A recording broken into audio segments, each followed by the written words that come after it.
BRK news chairman Bolla రామకృష్ణను ప్రముఖ నటుడు ఆలీ కలిశారు.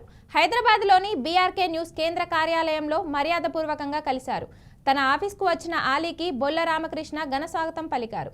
పుష్పగుచ్చంతో స్వాగతం పలికి శాలువతో సత్కరించారు. ఈ సందర్భంగా సినీ రంగంలో తన ప్రయాణాన్ని ఆలీ పంచుకున్నారు. ఛానల్ ప్రజా ప్రయోజనాల కోసం పనిచేస్తూ ముందుకెళ్లాలని ఆకాంక్షించారు. బొల్ల రామకృష్ణ ఛానల్ రంగంలోనూ విజయవంతం అవుతారనే నమ్మకం తనకుందన్నారు. నటుడు ఆలీ వెంట ఆయన సన్నిహితుడు సినీ దర్శకుడు వెంకటరమణారెడ్డి ఉన్నారు.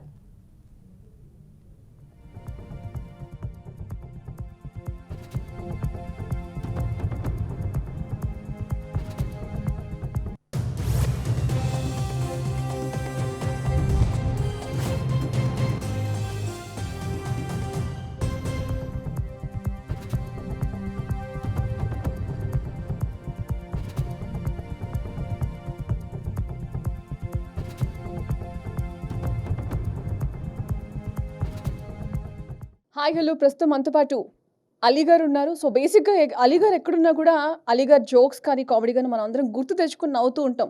అలాంటి అలీ గారు ప్రస్తుతం మనతో పాటు స్టూడియోలో ఉన్నారు. సో వారి మాటల్లో అసలు సొసైటీలో మీడియా పాత్ర ఏ విధంగా ఉండాలి, ఏ విధంగా ఉంటే బాగుంటుందో సార్ మాటలో తెలుసుకునే ప్రయత్నం చేద్దాం.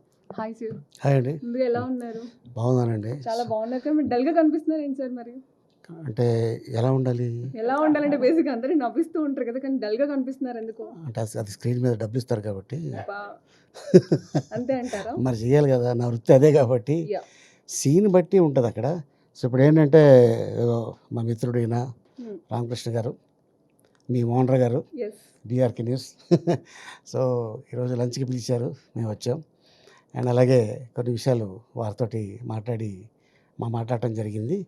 అండ్ అలాగే సో 2 సంవత్సరాలు పూర్తి చేసుకుంటున్న బీఆర్కే న్యూస్కి, అలాగే మిత్రుడు రామకృష్ణ గారికి all the best brother. So ఇలాగే ఇంకా అద్భుతంగా దినదిన అభివృద్ధి ఎదగాలని ఆశిస్తున్నాను. సో ఇదే కాకుండా ఇంకా సో చాలా అద్భుతమైన ఛానల్స్ మనకి ఆంధ్రప్రదేశ్, తెలంగాణలో ఉన్నాయి. సో వాళ్ళల్లో కూడా మీ పేరు ఉండాలని నేను ఆశిస్తున్నాను. సో ఎంతోమందికి మీరు ఉపాధి కల్పిస్తున్నారు రామకృష్ణ గారు.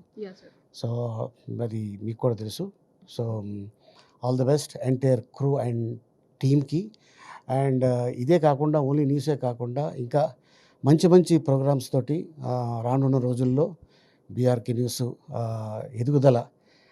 ఎదుగుతుంది. అండ్ త్వరలోనే మీ ముందుకి ఒక అద్భుతమైన ప్రోగ్రామ్స్ తోటి రామకృష్ణ గారు ప్లాన్ చేస్తున్నారు. సో దానికి మీరు కూడా రెడీగా ఉండండి.